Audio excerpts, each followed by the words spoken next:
Hello and welcome to the formal review. Today, we will be having a very special episode. So sit back, relax, and enjoy. Hello everyone and welcome back to the formal review. This is season 3 episode 18 and I thank you all for joining me once again. So we are essentially at the halfway point of the 2020 movie season. Now, as I have done on previous seasons of the formal review, I normally would be giving out my top 5 films of the year so far. However, as this year turned out, it was somewhat more difficult to pick these films.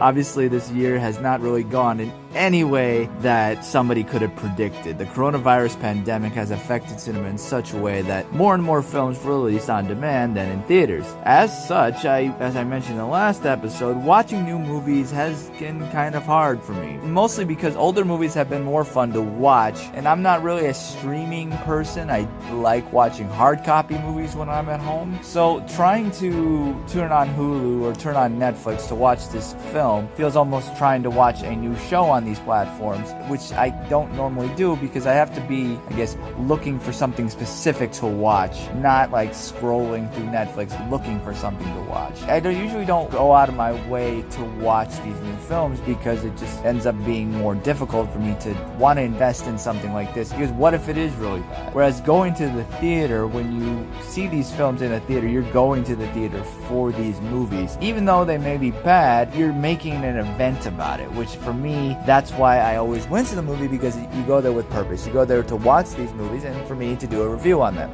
But at home, it just doesn't feel as, I guess, urgent to do that, because I can always watch it at a later point, and I could also watch a really good movie that I've seen a few times or I've only seen once and get a really good experience out of it. I mean, that's why I love rewatching movies in general. So for me, like, trying to find a top 5 films of the year so far was difficult, mostly because, I mean, I've seen approximately like 10. So trying to fix 5 that are really good out of 10 really is kind of difficult, because it would be either a really short list of actual good films and you got to include movies in there that I wouldn't call really great films, but they're part of where they are on that list. And you have made, you could say, like 5 really good films, and then the rest of them aren't that great. So obviously the 5 are going to be known. So a few weeks back, I was rewatching this film and a guy commented on Twitter saying how much he loved that specific film and how it was on his top 25 for the past decade. So because of that, I started thinking. I started to look back at the past 10 years and looking at films and seeing what my top 25 would be. So it took a very long time to decide on this, but I thought I'd share it with you for this special episode, in addition to giving the top 3 films of 2020. I shortened it from 5. But before we get into this episode, I do want to give a shout out to the people that have made this year honestly better for me.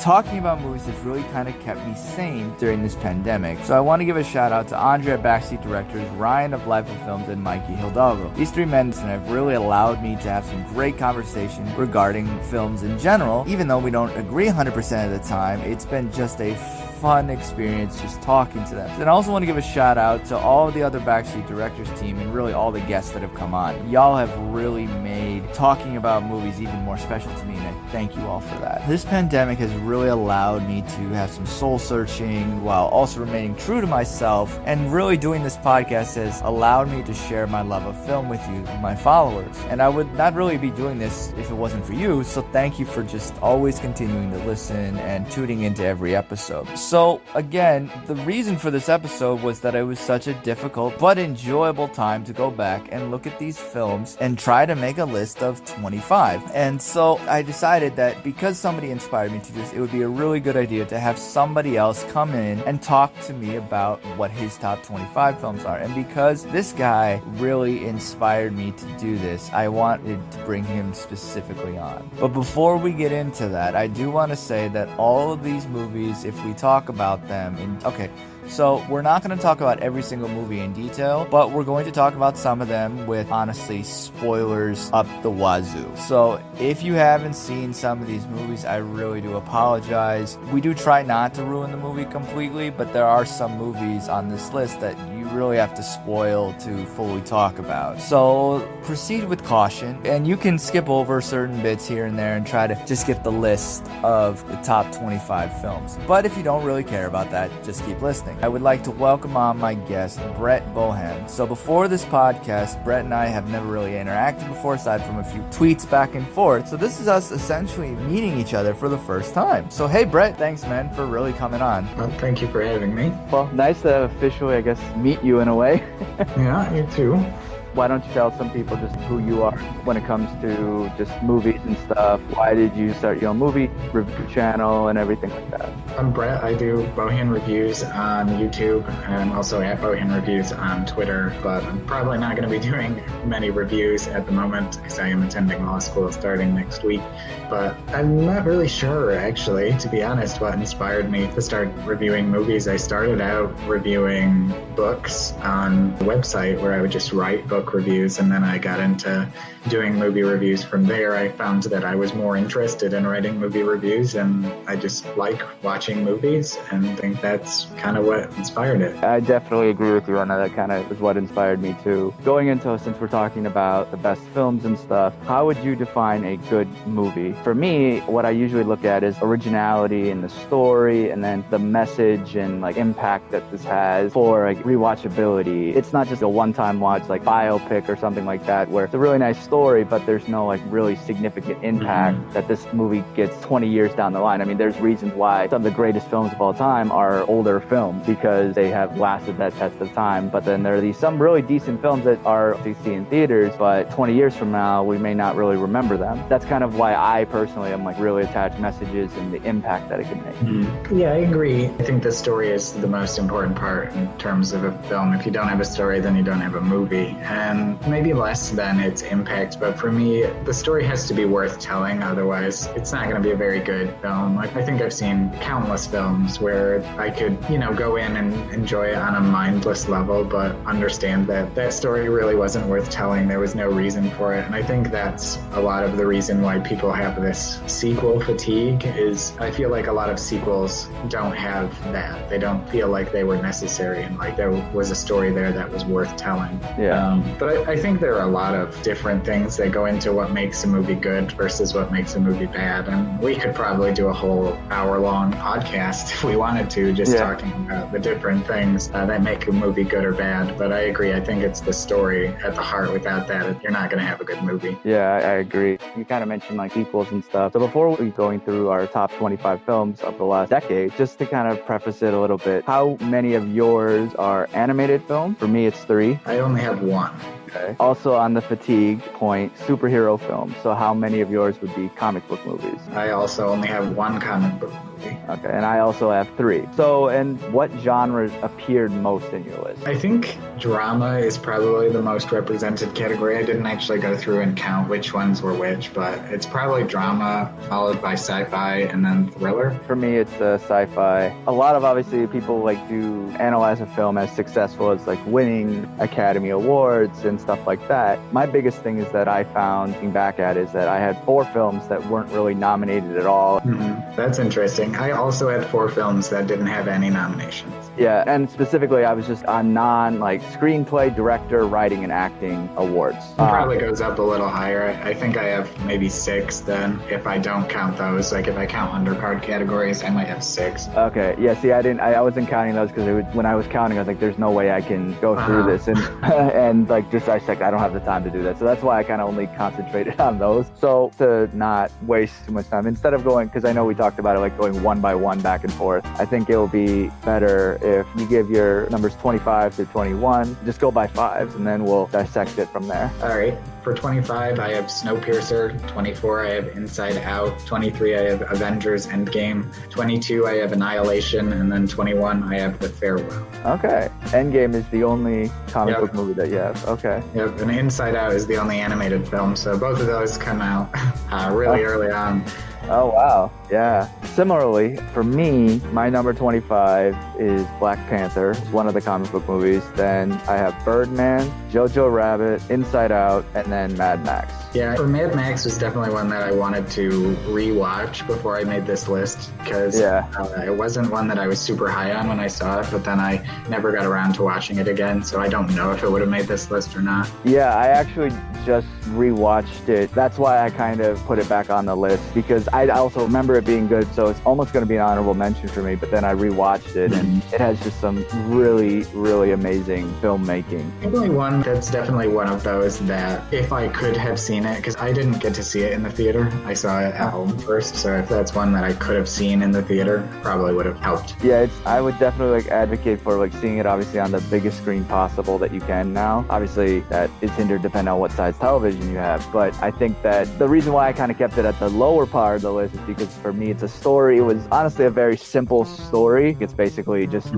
going from A to B and then back to A. Arguably that's it, but there's a message in there that I think is really good. And then honestly with Charlize Theron's acting, I think she does a really, really great job. And then I think also learning about the struggles of the filming, how bad the actual relationship between Tom Hardy and her were on set, and that kind of made the relationship between the two characters in the movie a lot more powerful because of that kind of anger between them at times is almost real. But then honestly just the ride that the movie just basically doesn't start and stop from the beginning of the film to the end of it, it just keeps going, and it's extremely exhilarating, and the amount of practical effects in the movie is just another really great thing about it. Yeah, if you can rewatch it, I would definitely sometime on small breaks between classes. With law school, that's probably not going to happen, but for me, one of the things that I try to do is also similar to the sequel thing, like you mentioned. It's hard for me to always depend on a sequel 100% of the time because it ends up being somewhat dependent on the prior film. And I think there's very few sequels that are able to kind of stand alone in that aspect, which is for me, going into the next list, I actually have 3 movies that are technically sequels. And I mean, Black Panther is technically a sequel too, but I still think that movie stands alone. But I think it's a Marvel film and the MCU films, even though I think it's really good, it's also not great cinematic artistic work. It's a Marvel movie. At the end of the day, it's a blockbuster. I mean, that's really great, but it's not going to be, I guess, a strong film. That's why it's at the end of the list. I agree. That's why Avengers I have down here too. Yeah, that could be another conversation. I don't want to go into the Avengers too much because that's a lot of I know. I have a feeling we could do that for a few entries on this list, because I did go through and note a few of the ones on my list that you weren't too fond of. So why did you choose Avengers Endgame? You can go into as much as you want or as least as you want. We won't open up the discussion too much about it because like you said, it can go on forever. But why is that, out of the many MCU movies that we've gotten in the past 10 years, why is that one the best one for you? Well, for me, there are a couple of reasons why Endgame is my top Marvel film of this decade. It's actually my number 1 Marvel film in general. But I think that it comes down to this is the most vulnerable that we've seen our superheroes. They're kind of reeling after the loss, and I really enjoy that opening sequence, which I know a lot of people think is sort of what drags the film down. Those parts where we see sort of the aftermath of Infinity War, because that was sort of what I didn't care for about Infinity War, was it leaves off with them having lost, but at the same time, in my mind, I knew that they were going to be able to fix it somehow in the next film. And so for Endgame to actually show us some lasting consequences to what happened at the end of Infinity War, I really appreciated that aspect of it. I think the spectacle level is really high in it, obviously, and in terms of its emotional payoffs for a lot of the characters, I think that it worked on those levels too. So for me, that's why Endgame is my number 1 Marvel film. No, that's definitely fair. I definitely agree with you, because I remember when I first came out of Infinity War, obviously the deaths of the characters happened, and Spider-Man and honestly Black Panther, those 2 movies, you have one that's the biggest financial success up till Endgame, obviously, and then you have Spider-Man that they just brought into this universe, and Spider-Man is one of the most popular characters. I mean, I've gotten over it and I can rewatch the movie now and have fine, but I didn't care that those characters died as much. It's just I knew that this isn't lasting. This is going to change. Because from a financial standpoint, they can't kill these characters. Right. That's exactly what I was saying. I mean, like I said, I really enjoyed Endgame, and honestly, it was, I think, one of the most fun experiences at the theater that I've had. One, because when we went to go see it opening night, I went with I think maybe 8 people, so that was fun. And then also saw this in 4DX. Do you know what that is? Mm-hmm. So have you ever been to an amusement park where you watch a 3D movie type and the seats move and stuff? Mm-hmm. That's kind of what this is like. It can, when you watch one of these movies, certain smells will come in. And with the Avengers movie specifically, they had a movement for like each Avengers character. So when Ant-Man grows, the seats will essentially follow him up. A lot of these movies, what ends up happening is in John Wick, which I debatably is not the best movie for 4DX, but when he gets punched or something, like you feel it through the seat. Things like that, like where 4DX is almost this really new type of movie-going experience.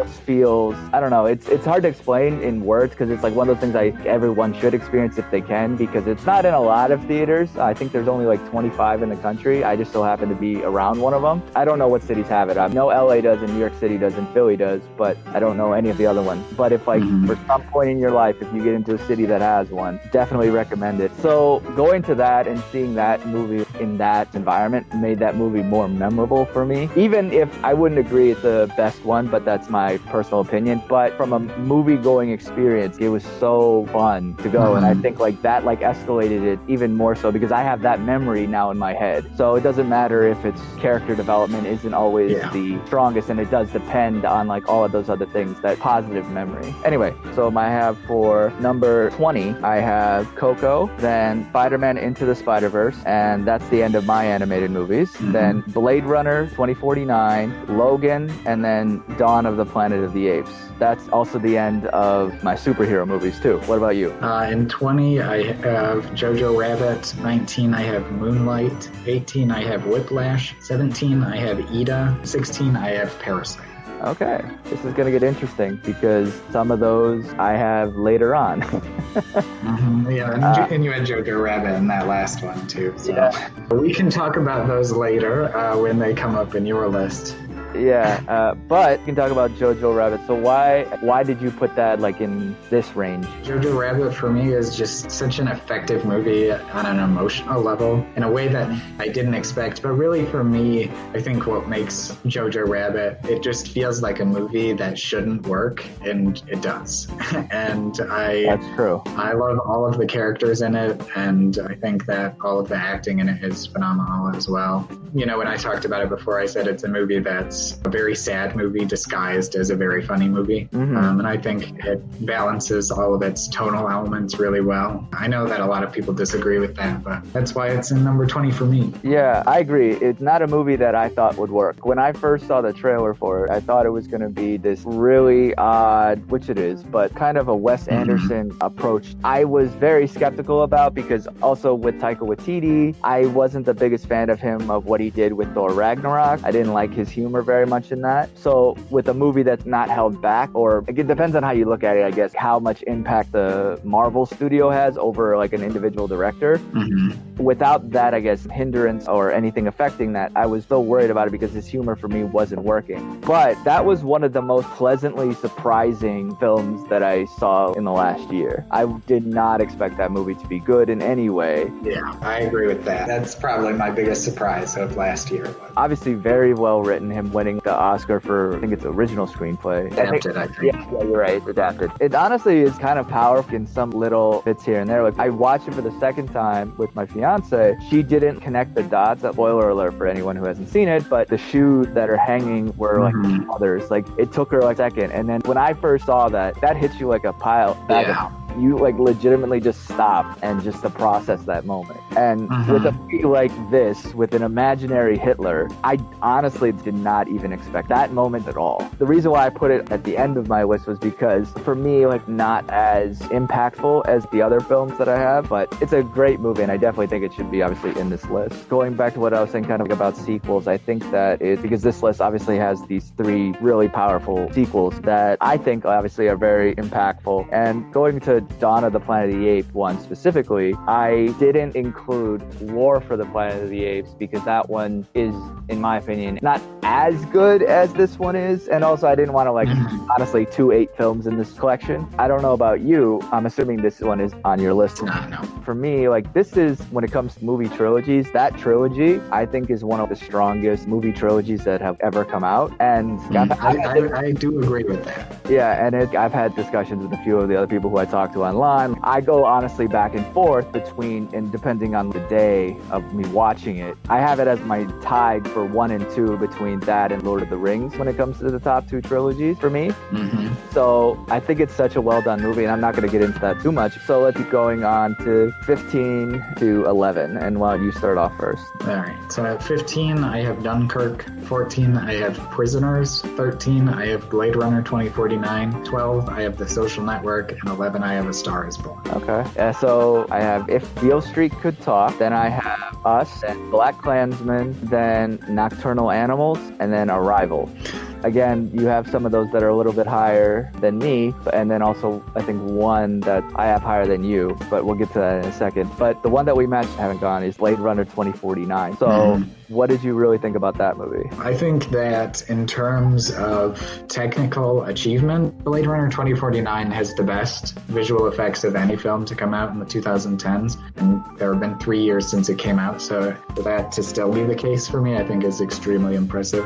The cinematography is obviously exceptional. Roger Deakins always does an incredible job with that. I think for me, though, why this ends up making this list and being this high on it is even so far later, this still feels like a sequel that, like I was talking about earlier when we were talking about storytelling, this is a story that felt like it should be told. It needed to be told. It wasn't a story that they were just coming up with and tacking on so that they could exploit the popularity of the original. This felt like a natural progression and a story that actually had some sort of relevance and impact in this world. Oh yeah, I definitely agree. That was one of my favorite directed films that year, and I honestly still think it's a snub that he wasn't nominated for Best Director for that movie, because I think a lot of people didn't view it because it's this over 2-hour length film. Right. That is very drawn out film, and it's very slow, but that's honestly, I think, Villeneuve's style. A lot of films are kind of drawn out, and you having Prisoners in that, I mean, that movie is also so very good. I think that's my favorite film by him. I mean, I've already listed 2 of them in my list, so like I do have a high praise of him, and he's come out with only 5 English films. Sicario, then it was Prisoners, I think, then Enemy, or maybe Enemy before Prisoners. I think they came out the same year, which is weird. Yeah, and then Arrival, then 2049, and then Dune. Well, Dune was supposed to come out this year. Yeah, to be determined. Yeah, exactly. A few directors that have just almost had a perfect resume of movies that are equal, like, quality of made films. Yeah, like certain films obviously have better cinematography than others, like you mentioned with 2049. And when it comes to Prisoners, it's Roger Deakins again in that. I would agree that Villeneuve is one of the stronger directors that has come out in the past, pretty much the past 10 years, pretty much. Yeah. At least mainstream knowledge. So are you excited for Dune? I really don't know what to expect from Dune, because David Lynch isn't a bad filmmaker by any means. So, the fact that he couldn't pull it off, it does make me concerned, and I just don't know enough about the source material. I think that it's just a film that I'm definitely going to see when it comes out, and I'm going to be open-minded about it, but I also just don't know what to expect at all. Yeah, I don't know much about the original stuff either. I guess I trust Villeneuve to put together at least a competent film. But yeah, I'm not so sure of how it's going to go. Like, I talked to somebody online, I think Rachel's Reviews. She's read the book and stuff, and we've kind of conversed. Seems to like dealing with these political aspects. I think he has done similar intertwining messages. Obviously, with Blade Runner specifically, he ties in, obviously, a lot of the things from the Ridley Scott film. Right. Elaborates on it, obviously. And then in Arrival, there's a lot of, which is why I put Arrival above it, only because of sequel basis, because all of my following films aren't sequels except for one, but I think a good reason to why I put it that high, but that's why 2049 is below. But I personally like 2049 more than Arrival. Blade Runner, I think, is one of my favorite science fiction films ever made. Yeah, I agree. I love Blade Runner 2049, but I think the original is just that much better. Yeah, it's when people like compare and like say, oh, 2049 is a masterpiece and everything, and arguably, yeah, technically it is better than the original, but I mean, it's the 80s. I think how much of an impact that Blade Runner has made, and honestly 2049 wouldn't have happened without obviously the original, so that's kind of why it's more better for that reason. But as a sequel to that movie, I couldn't have asked for anything more. Right. that's one of like the most successful, like in my opinion, sequels to a movie that how many years? I don't remember the release year that the original came out, but like that's the distance between those sequel is like so much different from now. That so like a bunch of the Marvel movies or Star Wars or something that was like every 2 years, right? And then we went 20 plus years from the release of those two films. And I mean, we've had the Mary Poppins Returns ones, and not to go into opinions about that, but that sequel is, no matter what the opinion is, I wouldn't say even that is successful in all aspects of it. I think that there's nobody who would say that, even if you like Mary Poppins Returns, I don't think there's anybody who would say that it even comes close to comparing to the original. Right, whereas with 2049, it arguably could compare. At least I think so. But anyway, moving on. Out of curiosity, when it comes to some of these films, have you seen the films that I'm listing? I think I've seen all of the films you've listed so far. Yeah, it's really interesting because for me, everything on your list is either it's on my list or it just missed my list or it is something that I do not like at all. And so that's really interesting to me that it's not like something that there aren't any on there that I'm kind of mediocre on. Which one did you like at all? I'm curious. I do not like Black Panther. I don't like Coco. I don't like Logan. I don't like Nocturnal Animals, and I don't like Arrival. That's going to be another hour if we go into too many of those. I will say real quick, in terms of why I don't like, I'll just rattle off really quick.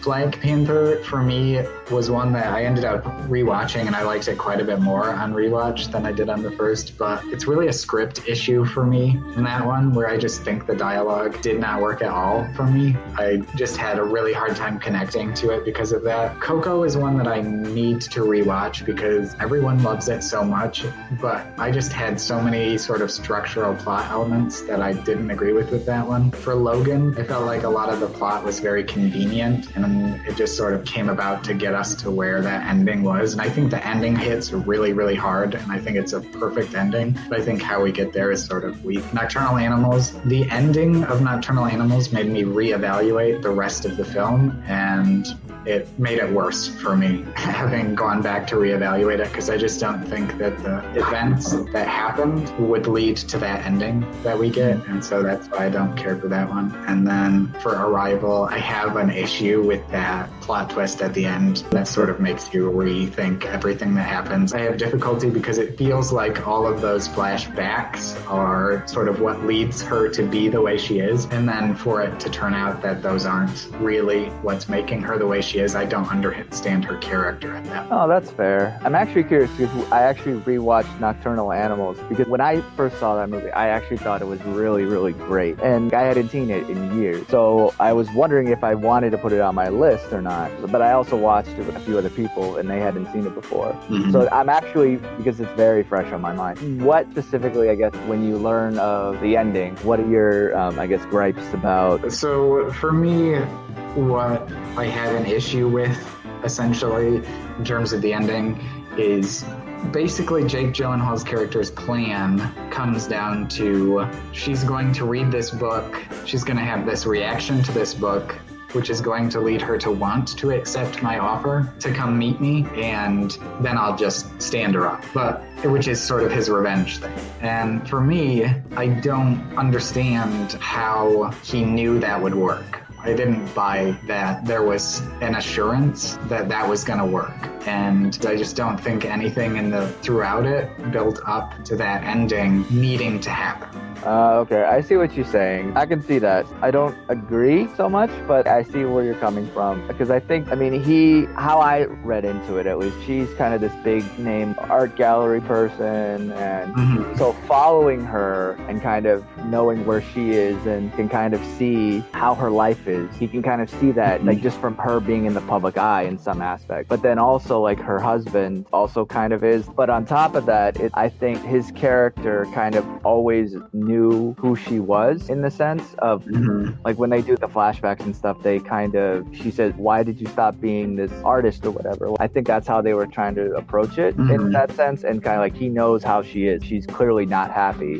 I mean, for legitimate reasons, her marriage is a sham and obviously all that. But I think because he knows her so much so that he can legitimately write this extremely revenge novel and kind of prove it to her. That's kind of how I looked at it. But I see what you're saying. they don't directly talk about that, but that's how I felt in that. Yeah, I think really the difference in our sort of reception of this film comes down to degrees and accepting what happens as being enough versus not accepting what happens as being enough. Because I think there are a number of movies that sort of come down to, do you accept that what happens is going to lead to the ending that we get? And for me, it just didn't do enough, and for you, it did. So, I'm never going to begrudge someone for liking a movie I didn't like. So I will say, for anyone listening who hasn't seen this movie, the opening scene to this movie is very jarring, to say the least. So if you watch it, just be ready for that. I was not ready for that when I watched it. I forgot about it, honestly, until I watched it last time. And I had that jarring feeling all over again. I was like, oh, yeah, right, this happened. And I'm not going to say what that is, because if I suggested everyone watch this movie. Because I agree. I think it's a movie that people should watch, because I do think it's a film that is well made, and I do think it's a film that people just have really wide different reactions to, and people love it and people hate it, and I think it's worth checking out, because you're going to feel some sort of reaction to it, whether you like it or you don't. Yeah, I think for me, it's one of those movies that I don't hear people talking about that much. I think it's kind of brushed over, and it's one of those things that I think it's so unique in the sense because there's 3 essential timelines in the movie, and there are very few movies that I think are able to intertwine them well. I think from that aspect, it's a very unique film, which is why I have it high on this list, because there's very few films that are like this on many different levels. Yeah, I agree. In terms of originality, I think it's up there as one of the most original films of this last decade. Yeah, I think, like you said, very original. But going into the top 10, why don't you go first? All right. At 10, I have Black Swan. 9, I have Inside Llewyn Davis. 8, I have Portrait of a Lady on Fire. 7, I have 3 Billboards Outside Ebbing, Missouri. And 6, I have Marriage Story. Okay. What I was saying earlier about the sequels, my number 10 is Creed. 9, which is The Farewell, which you had earlier. 8, I have Prisoners, also you had earlier. 7 is Annihilation. 6 is Moonlight. When it comes to Creed, that being technically a sequel, for me, the more I rewatch it, I actually don't view it as a sequel as much, because it's not a Rocky sequel. I don't really think Rocky is this character. It's a very different portrayal of the character that they haven't really done before. But it doesn't rely on the other films too much from a, storytelling aspect. There's obviously the fact that his father's not around and was killed in the ring. But if you take all the other Rocky movies out there, the previous ones, you could still tell Creed as a story. I don't think you absolutely need Rocky 4 to exist for Creed to exist. You could tell Creed without it. So that's why I keep it this high. And it's Ryan Coogler, I think he's similar to Villeneuve. He's one of those directors that for me has had kind of a perfect direction. Obviously, we kind of disagree with that when it comes to Black Panther, but I think he has done really great direction. I think Creed is a perfect example of that, and certain things of the story and how that was written and the score I think is really great, and it's just such a well-told story that's why I have it so high. And in comparison, Creed 2, where that I think relies so much so on Rocky 4 that you can't take Rocky 4 out of the equation and tell Creed 2. It doesn't make sense. I haven't seen Creed or Creed 2, so well, you've seen Rocky 4 though, right? Yeah. I would suggest you go see Creed. I think Creed is arguably the best one in that franchise. I've heard great things, and I want to get around to watching it. I just haven't at this point. Yeah, I definitely think you should. If what I said doesn't convince you, then definitely watch it on any other reason. So we kind of both had Prisoners higher in comparison to Villeneuve's other films. Why do you think that's his best film? Well, I think that Prisoners is, I guess you could argue that 3 Billboards technically counts in this category, but I would argue that Prisoners is probably the best crime thriller to come out this last decade. It's got some of those elements that you sort of expect, but for me, what it comes down to is it's a very brutal film in a lot of ways, but it's Hugh Jackman's character and how he sort of devolves from this family man into this character who he is at the end of this movie, and what he does and what he's forced to do and thinks he has to do in order to sort of get his life back. And I don't know that I've seen a movie that is so effectively able to present this idea of a seemingly normal person doing really horrible things and actually making that work on the screen. I think I've seen a lot of movies that try to do that, but I don't don't know that I've seen one that does it as well as this one. Yeah, I would definitely agree. Kind of similar to what we were talking about, like the originality thing of Nocturnal Animals. This is such a unique film, even separate from other Villeneuve films. The descent of Hugh Jackman's character, like you mentioned, is so progressed so well. Because at the beginning of the whole thing, when it happens, you think he's just this kind of family man and he just really wants to find his daughter. But then like he eventually becomes this, and it's revealed to the audience that he's actually this, not conspiracist, but like somebody who plans for like the apocalypse and has like a bunker of food. So it's interesting how he, like, for the majority of the movie, like he is also this very religious man and Christian and everything. But then as the film reveals is that he's not really dependent on the religion, because there are characters in the movie who are a little bit more like dependent on, oh, everything will work out fine, trust. And whether they say it's religious based or not, but that like kind of idea of he says, no, I have to now take this into my own hands. So it's kind of this dissection of him, even though he still like says the Lord's Prayer toward the end, he has issues saying it because he's not even that same person anymore. It's interesting how this character just becomes so different. It's like if we saw like the actual full progression of Two-Face or Harvey as the main character of the story. That's a good comparison. Yeah, because it's the woman and her dead husband were just basically just doing a war on God, which essentially that's what they did. And they kind of tore this man to do this such terrible things that aren't obviously in the Christian faith. This guy who's obviously on the spectrum of some sort, you shouldn't beat the crap out of him, burning him with scalding water. That's not really in any religion pretty much that would advocate for that. So it is such a really cool way to look at this film. Though it is a very hard rewatch. I've rewatched it, I think now 2 times rewatch. It's hard to rewatch because how heavy everything is, but you combine it with, we kind of touched on earlier, like the Roger Deakins cinematography. The acting is obviously great, and for me that's why I have it as like top of his films. I know a lot of people are talking really positively about Bad Education and Hugh Jackman's performance in that. This is Hugh Jackman's best performance though. Yeah, it's not close to me.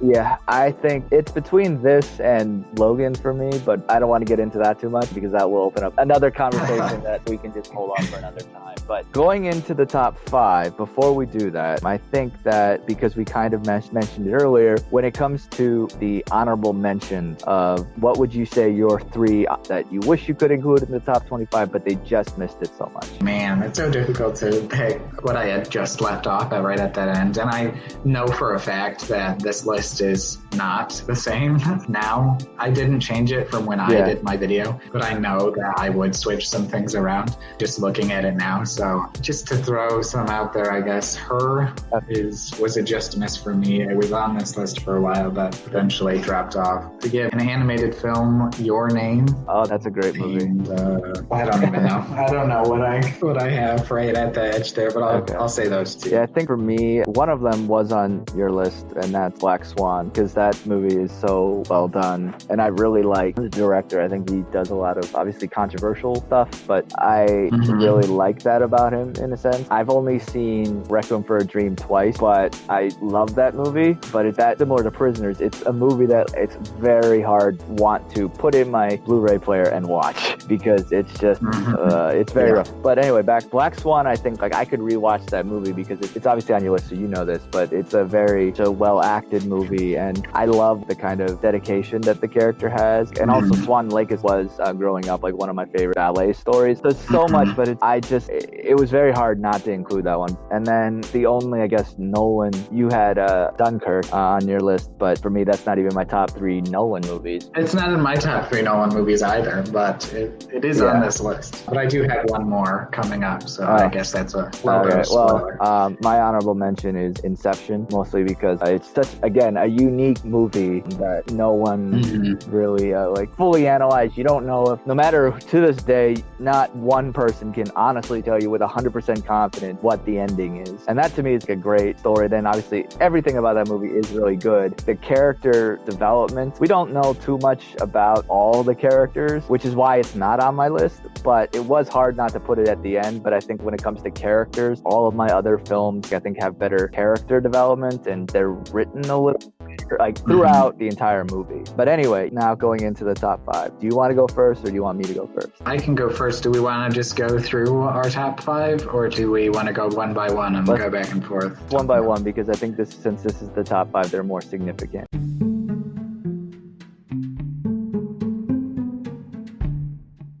Voting isn't just going to the polls anymore on Election Day. Options like early voting, mail-in voting, and ballot drop boxes are available to more voters and are growing in popularity. How to Vote is a tool created by Democracy Works, and it breaks down the options your state offers by forecasting a ballot, empowering you to decide where and when to vote. Democracy works best when we all vote, but misinformation and confusion about election procedures have resulted in low voter turnout. How to Vote takes the guesswork out of the voting process. It is easy to use and helps folks from all over the country overcome many of the process barriers to voting. It is committed to helping you vote no matter what. You can use the How to Vote tool to sign up for election reminders, see what's on your ballot, get step-by-step assistance requesting your mail ballot, explore your options for returning your mail-in ballot, check your voter registration status, and find your local polling site, and make sure that you have an appropriate ID to bring with you. Decide when and where you'll vote this year at howto.vote. People who love it and there are people who hate it. And for me, I actually agree. I read your review on Letterboxd of it, and I agree that it's a film that doesn't know what it wants to be because it doesn't feel like a musical because it only is sometimes a musical. I don't have the same problem about the jazz thing because the jazz thing just doesn't feel as, for me, it feels more like a plot element than it does actually him saying something profound about jazz. For me, the movie is just not about jazz enough for that to bother me. But I get why that does bother some people. Compositionally, it's such an impressive movie in terms of its direction, its editing, in terms of its cinematography and production design. There are just so many amazing things in that. I think its performances are really incredible. I know that there are people who disagree about that, and I know their singing isn't very good. I get that, but I think that everything else about their performances does work. And it's an interesting exploration of these characters and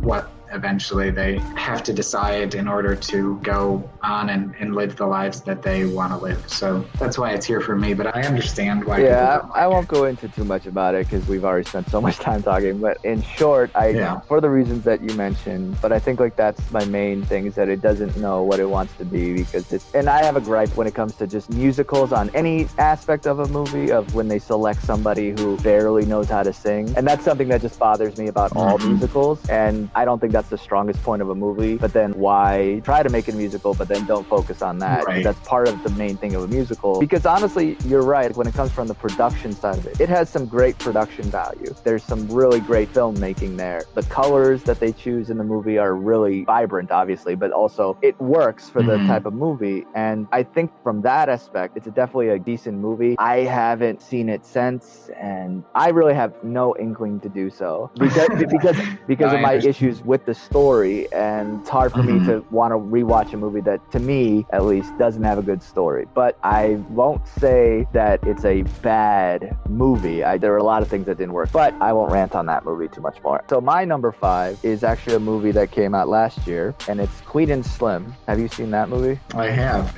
We have some similar responses to each other's fifth. I do not like Queen and Slim. Why is that? Because I haven't seen your review on that, but why? I think that for me, it sort of comes down to character decision making and what the film has to say. On the first part, in terms of character decision making, I think if you swap what the two main characters tell each other to do, the movie works better. And I just think that Jodie Turner-Smith's character in particular is written really poorly, to the point where she keeps advising some really poor decision making and they just keep following it. And I had problems with that. More so, I just wasn't sure what the film was trying to say about racism and police brutality and police violence. I felt like I knew what it was trying to say, and then something would happen, and then I was like, okay, is it trying to say the opposite of that? And so I sort of became confused exactly where it was going, and I don't think that confusion ever really settled. Okay. How I was kind of interpreting the movie is, in a way, it's kind of comparing the Bonnie and Clyde story. Obviously, like, they kind of market it as that, but I think there's a lot of comparisons to it that are a little bit more within obviously the racial issues that are being discussed in the movie, but I think it's not as obvious about things. So like, obviously you have these two people who created the situation and in the two stories that make them go on the run. But when you look at how Bonnie and Clyde, I mean, they were actual criminals and they actually murdered people. and they're essentially like extremely glorified as almost relationship goals at this point. I mean, there's a Jay-Z and Beyonce song that is called Bonnie and Clyde, and we look into them as a positive role model. When you look into the history, hundreds of thousands of people showed up for these criminals' funeral. Whereas in this story, when you switch the race aspect, and they weren't criminals, they had obviously a very unfortunate situation, but because of how society, and this is also, I don't want to go into the actual topic too much, but how society portrays people of color in general, especially the court systems and everything like that, it ends up switching it, and they're not viewed in a positive light. And that ends up being at the core of it all. It ends up being the point of it all to me is that you compare the two stories and you see how one, they're essentially innocent because it just was self-defense, but they can't even defend themselves because of, with Jodie Smith's character, Queen, like, if I remember, she's a DA. I think that to me, she knows how the system works. So that's why she was the conscious of making decisions, because some of the times she didn't make intelligent decisions, but she's also making it based on what her experience has taught her. And that's why I think it worked as a movie. And that's how I looked at it as kind of a comparison, because even those movies, there's been, I think, like 2 or 3 Bonnie and Clyde renditions, but those movies people loved those movies. They got Academy Awards. This movie was one of those movies that didn't get nominated for anything. And you may disagree with me on this, but I think like some of the cinematography, I think in the movie is really, really, really good. There's one scene that I still remember to this day when I saw it in theaters, is how Queen's character is wearing her leopard skin dress and they're in the bar, and then like she's standing in front of this mural or something that has like a bunch of tigers, but she's wearing this leopard print. So like how I looked at that was just, she's a cat of prey that is around other cats of prey. She's in this bar that has a lot of African Americans in it, but she's still a standout because of what everything else is going on, obviously, in the movie, and the people there know it. She's hiding herself as in this area of these other cats of prey from a comparison point of view, and I thought that was such a cool directional choice. I'm not saying she was the greatest director of all time or anything like that, but for me, there was so much like really well done things about the film. And for me also, the writing by Lena Waithe, I think she has proven time and time again that I think from the writing perspective, she always puts out a really good story. Again, based on what you just said, I'm not sure if you would always agree with me on that, but again, for me, I think that her writing, she's one of the people, if I see that she wrote on a movie, I would go to it just for her writing. I do want to say that I don't think that nothing works about it. I think even in terms of the writing, I really love the love story between Daniel Kaluuya and Jodie Turner-Smith. Yeah. I love that aspect of it. I think that's done really, really, really well. I agree. And I agree. I think Matsoukas does some really interesting things with the direction. The cinematography is really interesting. Even if it's not always my style, I do think it's very different and unique. It's so stylized and you know that it belongs to her. I do like a lot of things about it, but it felt like it was trying to do so much, for me at least, that it became really muddled in exactly what it was trying to say. I can appreciate your interpretation, but I do have some issues in terms of the story. But no, that's fair. I would, as with all movies, is that like I always suggest going back and rewatch. Again, you're going into law school, so take this with as much as you can. But I think like watch it with kind of in that mindset, and I think it's at least more understandable. But obviously everyone's different in how you view that. But continuing on with my number 4.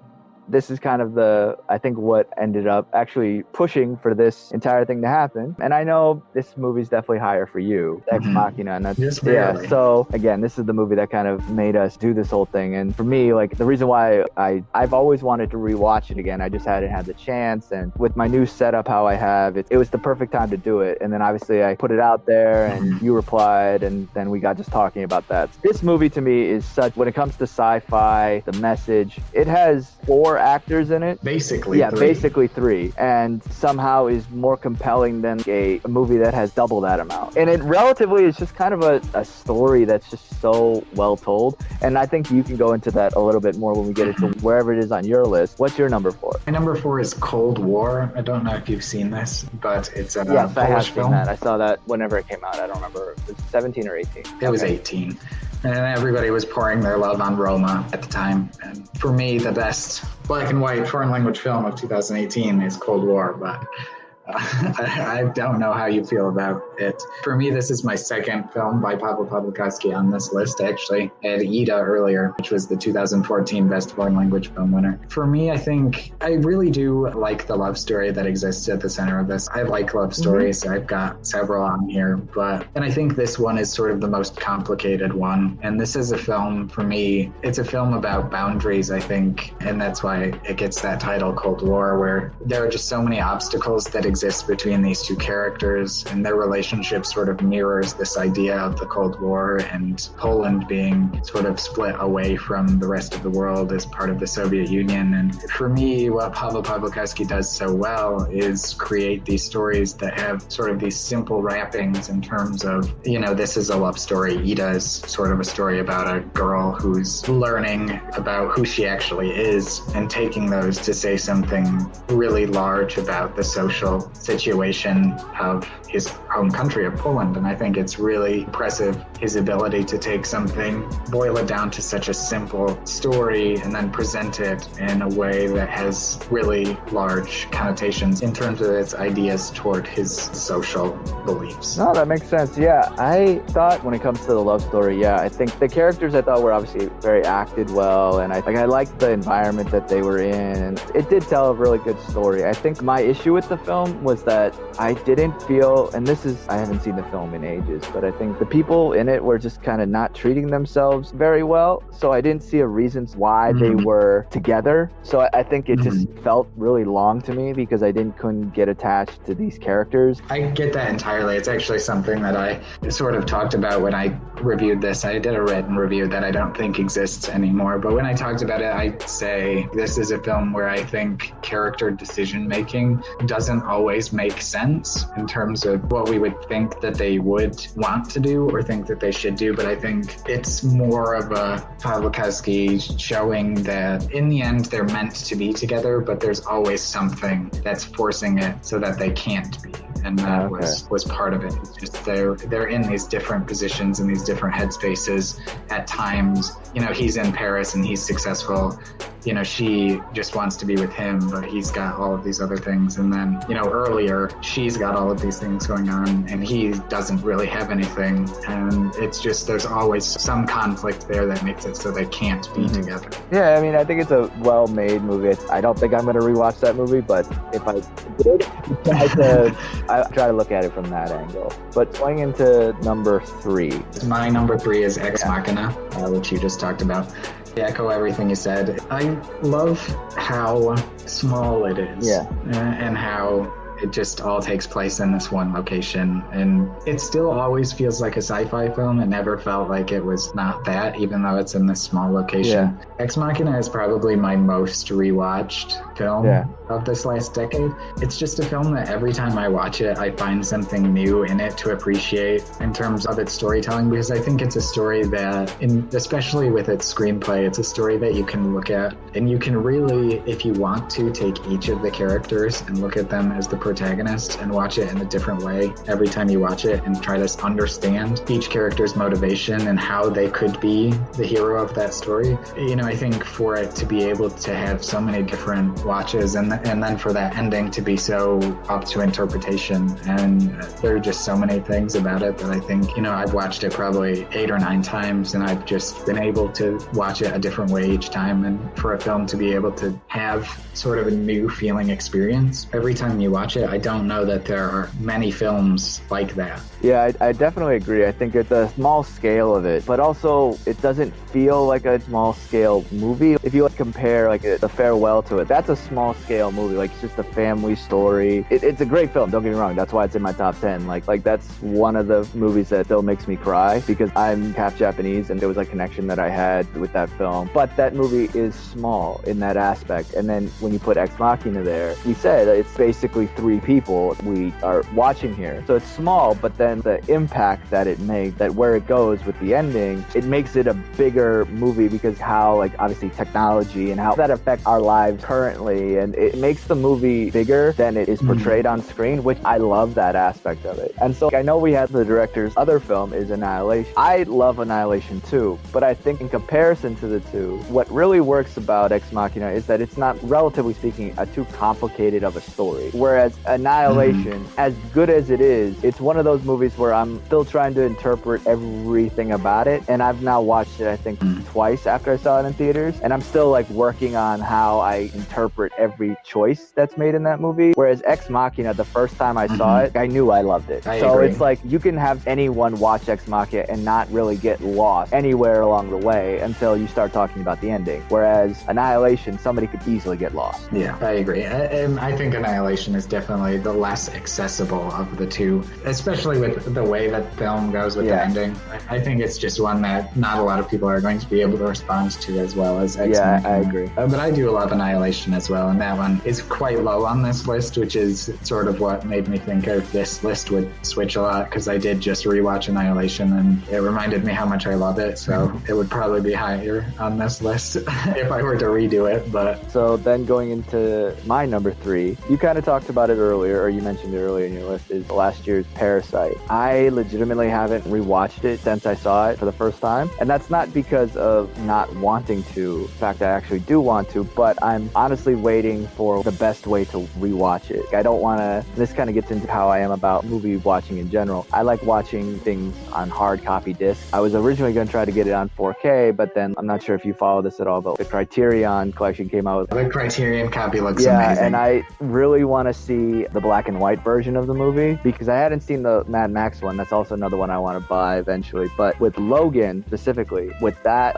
black and white version, I definitely think that that's a superior film. When I put Logan on this list, that's the version of Logan that I mean. And there's a lot of little bits and pieces of why that's true, why I think it's a better film, but I won't go into it. But in short, it just tells a much more gruesome story, and that's why I really want to watch Parasite, but in that way, and see if it tells a different contrast story. But for me, Parasite, you look at what the overall message is, and I know you had Snowpiercer on this list too. I think the classism thing is something that he's used in a lot of his films. The way that this classism message is told in this story is so well done, but also as a really great film because of how certain things are done. You have a horror family who like have to walk uphill the rich family's house, and then when they walk up from the downstairs of where the other servant was, there's little things like that when it comes to telling this message in this story. You're intertwining your message into it, and then not only just trying to be subtle about it within the telling of the story, but also putting that message into the way you make the movie. To me, I haven't seen a film that has done that. I don't think ever, and I can't recollect a message that was told within the way the movie is staged. It's one, original, and then the characters, you attach yourself to them very well. The message is really good. Direction, obviously, is really good, and I was very happy when it won stuff. For me, I agree with everything you said. I think that it's a film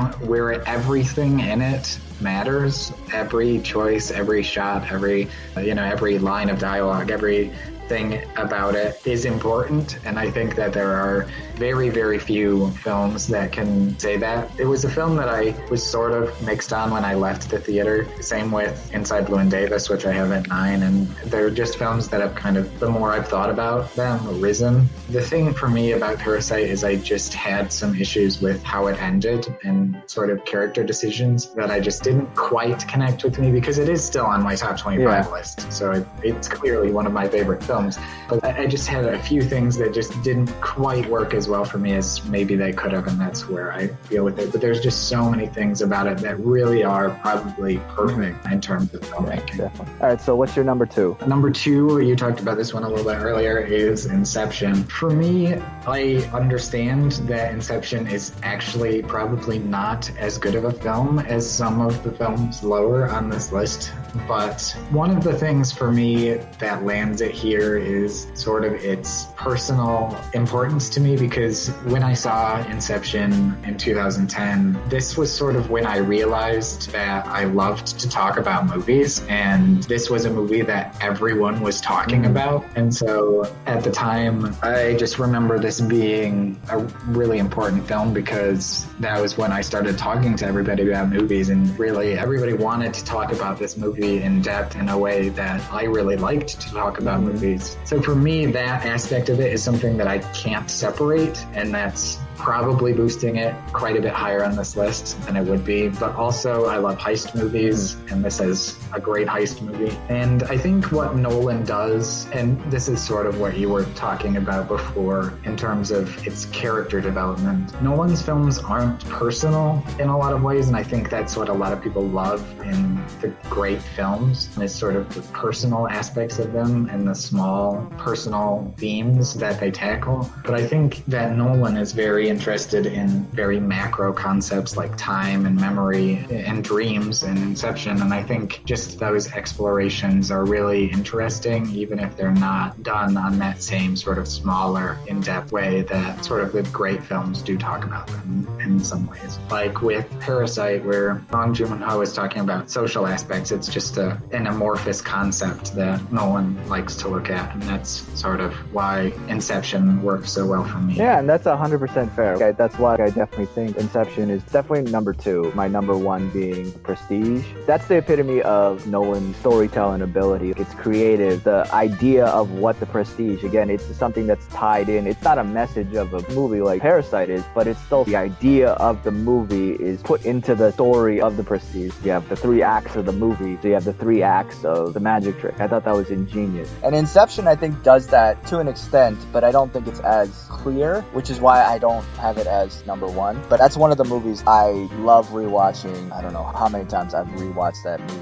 I saw that movie in theaters, I think 3 or 4 times because of how much I liked it. And you're right, that was like similarly a time when everyone had seen the same movie and wanted to debate about it. There aren't very many movies that do that to an entire society. Like you have, obviously, Avengers Endgame. Even if you're not the biggest MCU film, because it's pop culture, you're gonna watch it just to see what everyone's talking about. But no one in 10 years is going to debate if Iron Man actually dies. No one's gonna be thinking of the ending and trying to decipher something about it, you know? Whereas like this, to this day, people are still talking about, was he in reality or was he back asleep? No one knows 100% for sure, except for Nolan, who most likely, knowing him, he probably won't reveal it ever. I've gotten to a point of just accepting it. My interpretation of the ending is whatever decision he made, that's his reality now. It doesn't matter if he's actually asleep versus not, based on that one guy who just says, after a while it becomes the only way you can dream. The dream has become the reality. Who are you to say otherwise? I've got to give it in because I don't think we're ever going to find out after. And maybe, honestly, no one may not know. And he just wanted to put an idea of something into our heads, which is, again, the Inception thing, and then make us talk about it. That's all he wanted to do. I don't know if that we're ever going to get a full answer to that. So I do agree that Inception is phenomenally made film. I love that movie a lot. Great acting. My number 2 is also a kind of recent movie, but Jordan Peele's Get Out. I mentioned Us earlier. The more I rewatch the movie, the more I recognize the genius behind it. Because I watched it earlier today. I wanted to double check. I was like, this is my number 2 film. I wanted to make sure, is this a valid point to put it this high? And I rewatched it, and I noticed something completely new that I didn't recognize before. And the scene where he's giving the tour of the house, and he is kind of talking about how bad it looks and how cliche it looks to have a white family having black people work for them, but then it's kind of revealed in that it's actually his parents. We hired Georgina and Walter to help care for my parents. When they died, I couldn't bear to let them go. But then Chris Kaluuya's character says, oh no, it's okay, and then the father says, I really don't like how it looks. It was kind of like a illusion that he doesn't like how they look as black people. You know, like, and it's just wild that to me, that's such a small line that I didn't notice the many times. Like, in each time I rewatch it, there's just something new to come across. And everyone says that about, obviously, their favorite movies, that they're either good or they're just movies you really enjoy, and you notice little Easter eggs. But that to me is a little bit more than just an Easter egg. That's something that's foreshadowing, but hidden within the dialogue. And again, it's something that when you tie something into the structure of how a film is made, when it comes to the script and what the overall message is of the movie, to tie something to a small piece of dialogue, that's why that movie is just so well made, obviously well acted, and I don't know your opinion of it, but I definitely think it's better than Us. And to me, it's not even a horror movie anymore, it's just like a thriller now, like, and it's just, I'm watching it and I'm loving every moment of it, aside from what they're doing in the movie, obviously, but more just along the lines of just how the film is made, everything, just storytelling about it. And I guess there's obviously a bias here because this is a kind of recent movie, but at the same time, when I can't pinpoint anything that I personally really dislike about that movie anymore. Get Out is probably on this list. I don't actually have it on this list, but it's a film that I haven't watched since I saw it in theaters, and so I didn't really have a clue where I would actually slot it in. And I wanted to go back and rewatch it, but I just never did before I made my list. I agree with everything you said. I think Get Out is a really phenomenally made film. I think in terms of just its attention to detail and its composition and its writing, it is a superior film to Us. I do think that there was just something about Us in terms of its story and its sort of the creative uniqueness of what it was doing that I found just a little bit more compelling, but I think Get Out is done slightly better. I have things that I like more about Us, but in general, I think Get Out is definitely his better film. Yeah. I don't know where I would put it, and so I guess that could be one of my honorable mentions. It would be somewhere on this list if I had rewatched it, but I don't know where it would be. Yeah, I definitely suggest watch, as with all these. Yeah. In your thousands of hours when in law school to watch a movie, definitely. Maybe I'll watch it this week before classes start. So I'll do my number one. I read your review for this one too because it's my favorite film, obviously, of the last 10 years, so I wanted to know what you thought of it, and I know that this is one that you aren't nearly as high on as I was, but my number one film is Manchester by the Sea. I think that there is not a Even though this is a presidential election, there are many more candidates on the ballot not named Joe Biden or Donald Trump. Go to Ballot Ready for a nonpartisan guide to your entire ballot. From there, you can compare candidates based on stances on issues, biography, or endorsements, and then save your choices to use when you vote by mail or in the voting booth. You can even request your absentee ballot or make a plan to vote early on election day. As with all elections, this really matters. Make sure you have a plan to vote and you vote informed. This year, with changes to polling places and vote by mail laws as a result of the COVID-19 pandemic, it's more important than ever to have a plan to vote. Local elected officials affect our lives every single day. They decide who to prosecute, monitor the quality of our drinking water, and choose the leadership of our schools. 30% of voters take the time to vote and then leave some part of their ballot blank. This is a missed opportunity to choose the leaders of our communities and our country. It's okay if you're unfamiliar with some of your more local positions, so go to ballotready.org and enter your address to make a plan to vote and vote informed. Film this last decade that captures speech in a way that feels as real as Manchester by the Sea. I think every line of dialogue in this film feels like something that you might hear someone say on the street, which is not something that you hear a lot in movies. There's that elevated speech that comes in film dialogue a lot, and I think because of that, so much of Manchester by the Sea is conveyed in subtext instead of the actual text of the film. And, you know, you sort of have to pick up these different elements of the film based on the direction and based on how the actors are delivering their lines and the situations of the film. And I think it's this realistic feeling portrait of a man who is just burdened so much by grief and loss. And for me, I don't think that there's a better script, especially of its dialogue from this last decade. And it's not an easy film to watch for sure. It's a heavy subject matter, but I think it handles it really well. It's actually fairly darkly comedic as well on top of that. And I think that it's the best film of the decade. That's fair. I think when it came out, everyone was hyping this movie up, and I think I watched it and it kind of got destroyed by people were saying it's the best film ever back then, and I watched it and I didn't think that. So I think my biggest thing, and I've talked about this in a little movies, is that I didn't feel like there was a message going on in the story or like a theme to make it memorable movie. It worked as a decently made film, but I don't have any want to rewatch this movie for any reason. I mean, you make valid points, but I think for me, the story, it's fine and it does what it needs to do, but it wasn't compelling for me to go back and rewatch it again. Honestly, one thing I remember not liking is, and I still don't know why she was nominated, was Michelle Williams. I didn't think that her acting in that movie was that phenomenal. I mean, she has that kind of one scene, if I'm remembering. I've said a lot of terrible things to you. I know you never, maybe you don't want to talk to me. Let me finish. My heart was broken, and I know yours is broken too. I said things that should burning in hell for what I said to you. I'm just sorry. I love you. To me, that was one really slow scene, and to me, they're nominating based on that scene. I don't know, I thought that was just, I don't know, there wasn't a lot there for me. It didn't grab me in any way, at least in the sense of just, I guess, compelling story. I will say, like, with Casey Affleck, I mean, a lot of people online I know were bashing him for his, obviously, controversial issues, and I'm not saying that he's not without problems when it comes to that, but when it comes to his actual acting in the movie, I think he does a really good job. And it's really interesting, especially with his career, how, like, first time I ever remember seeing him is in the American Pie movies. Just inherited the Bible. It's a book that some guys brought back from Amsterdam. And each year it got passed down to one each student who was worthy. Now it's full of all sorts of stuff that guys have added over the years. You have to keep it a secret and return it at the end of the year. All right, so now you know.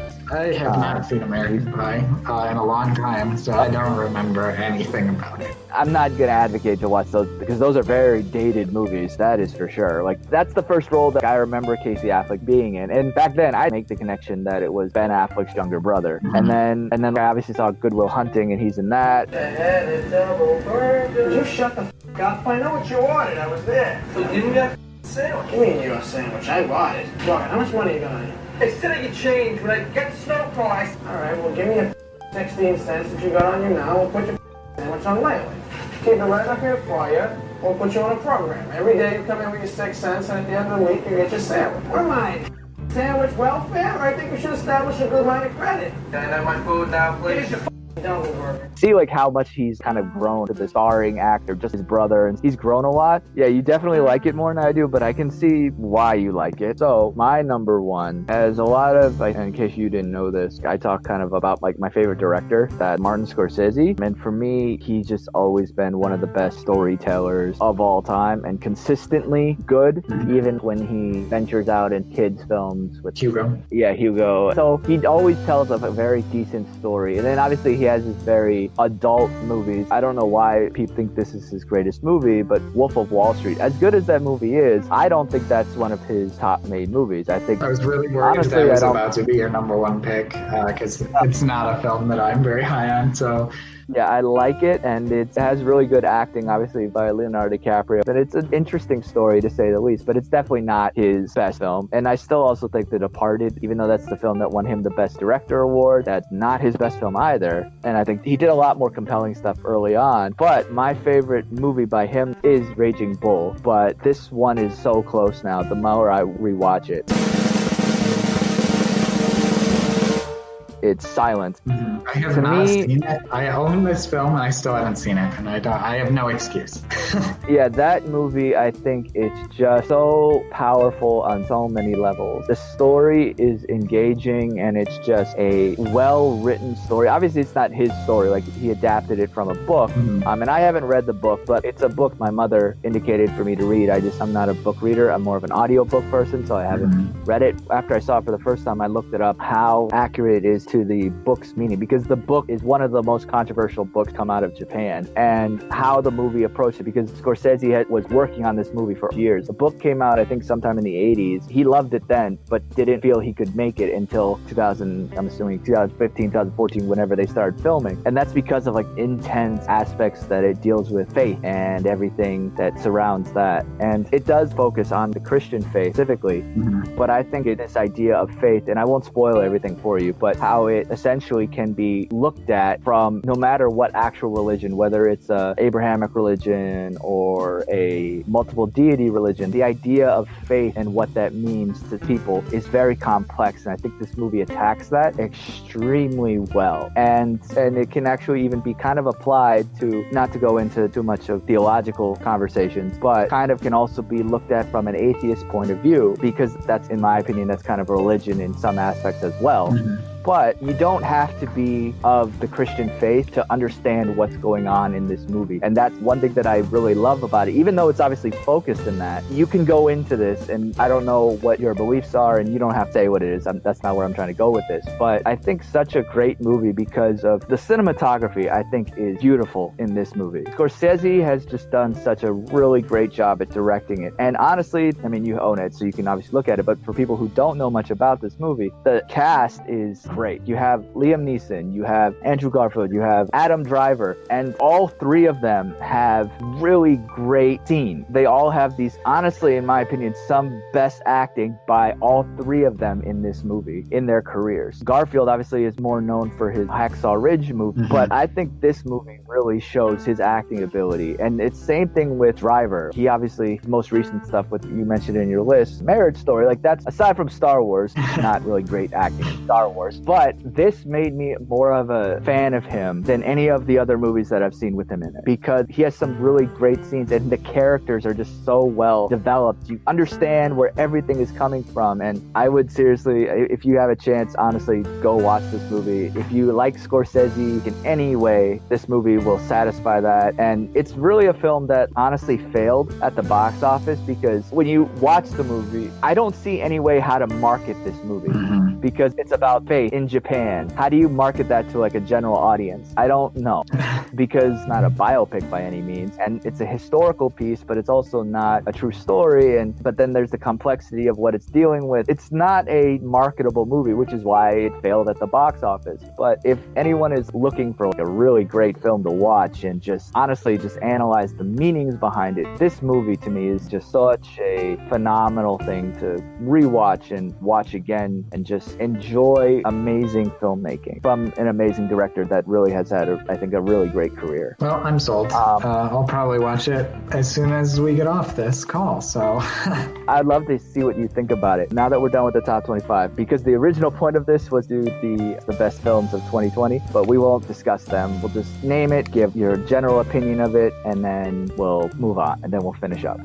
3, I have The Assistant. I think it's just a really mature, really effective way of showing this idea of how, you know, sexual assault from and sexual harassment from a person in a position of power can become sort of this routine thing that pervades in an office. At 2, I have Weathering with You, which is Makoto Shinkai's follow-up to Your Name. I think it's just a really well-told love story with all of these connective tissue elements that run from beginning to end of the film, so that everything feels important, sort of on the same level as Parasite. Not quite as well done as Parasite, but in a way similar to that. And then number 1, I have Bad Education. I truly believe that it is the best version of this story that could have been told. It really understands the complexity of the situation and the complexity of the characters in the situation, and how even when people do terrible things, that doesn't always make them into monsters. And we just get a really strong understanding, I think, of these characters and their motivations. Yeah, that's fair. You actually had one film that we overlap on that. So my number 3 is Never, Rarely, Sometimes, Always. I thought this movie was extremely powerful. The story that it tells is very good, but I think it's definitely worth a check out. So then my number 2 is another one of my top directors is Spike Lee, and The Five Bloods. I love that movie. And it honestly hurts that I have to put a Netflix movie on that I think had some great acting in it. Spike Lee does some really great direction, as he has done in past films. And my number 1 is Weathering with You. And I agree with everything that you said. I did a podcast review on all 3 of these. Anyone listening, or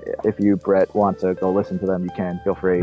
Weathering with You was one of the movies, and talked about earlier, the 40X thing. That to me was one of the best uses of 40X I've ever been in, because how it corresponds with the story. Because one of the things with 40X that they do is they add smells and weather stuff. If it's raining, or if there's an intense wind or sun or whatever, those things are added into the movie watching experience. So for me, that was just such a great movie to watch in 40X, and was, I think, one of the first movies I saw this year. To wrap things up, I was a big fan of James Libby's show Inside the Actor's Studio. For those who don't know, at the end of every episode, he would ask a list of 10 questions that was originated by the French television personality Bernard Pivot on his show Apostrophes after the Proust questionnaire. And so to honor his memory, I'm going to continue that. Now my questions aren't the exact same, twist them a little bit so you get to know a little bit of my guests at the end of each episode. And some of them are a little bit fun. So let's get started. Coronavirus aside, how often do you watch movies at the theater? Before the coronavirus, I would go. I had basically it was a local theaters thing that they did, but it was essentially the same thing as the AMC's A-List. I'm not sure if you're familiar with that, but you get to see 3 movies a week with that, and so I had that. So I would generally go about about 3 times a week to the movie theater to see a movie. Nice. How often do you watch movies at home? It's on occasion. I don't know. It wasn't nearly as often as I'd go to the theater, I guess, is maybe once a week. Who, actor or director, will make you watch a film no matter what? For director, it's Christopher Nolan, but I have a lot of directors, I think. If Alex Garland decides he wants to come back and do more movies, I'm gonna be there day one for that too.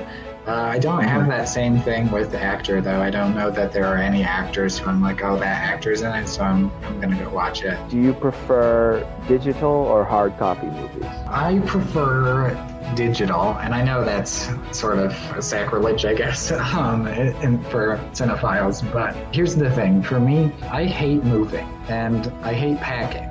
If I have a huge collection of movies, that is more that I have to pack. So I prefer to just have a digital copy that I can get on and watch whenever I want, and I don't have to get up off the couch and put it into a DVD player. I don't have to have a DVD player. I can just watch it whenever I want. What related movie profession would you like to attempt if you could? Screenwriter, I guess, probably. I did do some acting in college. I was in a couple of musicals and a couple of plays in college, so I do enjoy acting. Don't know if I would want to do it as a profession, but probably screenwriting. What would you say is your favorite movie or movie genre? Well, my favorite movie is definitely Star Wars Episode 5, The Empire Strikes Back. It's just hugely important to me personally, and I also just love the movie. I think it's really well made and really well done. But I don't know what I would say my favorite genre is. It's probably drama. I do love sci-fi. I do love thriller. What is your least favorite movie or movie genre? Well, my least favorite movie this year, I can say for sure. I don't know what my least favorite all time is, but my least favorite this year is The Wrong Missy, which is on Netflix. If you haven't seen it, don't. It's in my review, I said about it. Sometimes I think about if I talked about a film that I made, like I talk about some of these films that I watch, I would feel really bad about it. But if The Wrong Missy were the movie that I made, I would deserve it. And so... Best Batman actor. All right. I think that this is a difficult question to answer. I think that Christian Bale, honestly, is the best Bruce Wayne, and I know that a lot of people feel this way. I think he's probably the best actor to have played Batman, and I think he really does a lot of the nuances of playing that sort of difficult character that Bruce Wayne is really well. I think in terms of physical presence, Ben Affleck is the best Batman, but I also think in terms of screen portrayal, Ben Affleck is the worst Batman. So, I'll probably go with Christian Bale, but I don't know. Is it biopic or biopic? It's biopic. If heaven exists, what would you like to hear said to you when you arrive at the pearly gates? Wow, that's a tough question. I don't know if I have an answer for that. I've never really thought about that. The stress is over. You don't have to worry about law school anymore, I guess. I don't know. All right, that ends this episode. I know we've been recording, I think, for over 2 hours at this point. Definitely going to have to edit some of this down. Sorry about that. No, don't apologize. This is honestly a great conversation. I love talking about movies in general, so just being able to talk about this with somebody who appreciates that as well, it's been a pleasure, honestly. But before we go, kind of mentioned it already earlier, but just to reiterate, if people want to reach out to you to discuss these movies, check out your reviews, just talk to you on social media or whatever, how can they do that? Find me on Twitter at Bohan Reviews, Bohan Reviews. And then I also have videos on YouTube. It's also, the channel name is Bohan Reviews. If you're interested in hearing more thorough thoughts about some of the movies I talked about today, I do have a video on that. So it's more in depth about some of the lower numbers for sure. Again, thank you for coming on. I appreciate it. It was nice officially meeting you kind of for the first time. You too. So take care, and hopefully law school won't be too stressful. Hopefully you stay somewhat or be able to continue talking about movies, though most likely less. Yeah, for sure. Definitely. But thank you again for having me. Thanks for... Yeah, we'll speak on Twitter and stuff. Peace. See ya. So let me know what y'all think of the movies we listed, what films you would have placed in, and what films you would take out, and what films are your favorite of 2020. Hit me up. Let me know. Hit me up on social media. The Formal Review is on Twitter, Instagram, and Facebook. The URL is all the same. It's at The Formal Review. Feel free to also check out backseatdirectors.com, where I write with the big team movie reviews and also other editorial articles. Again, that's backseatdirectors.com. filmmakers.com. Please also subscribe to the podcast on your favorite service. It is on Spotify, Google, and Apple Podcasts, Podbean, and really, honestly, anywhere you can find podcasts. Also, I'm always wanting to grow and improve, so feel free to leave a review on your favorite service. I see the numbers, and I do this for you all, and I want to keep it entertaining. I really appreciate everyone supporting me by listening and talking about movies with me online. For those who have contributed financially, I really thank you for supporting me in that way. For those who want to financially contribute, please go to anchor.fm/the-formal-review and click support this podcast. And I thank you very much in advance, and any donation is appreciated. Thank you all for tuning in once again, and until next time, well, I won't say it to movies, but be safe, wash your hands, and take care, everyone. Thanks for tuning in to this episode of The Formal Review. We hope you'll join us again.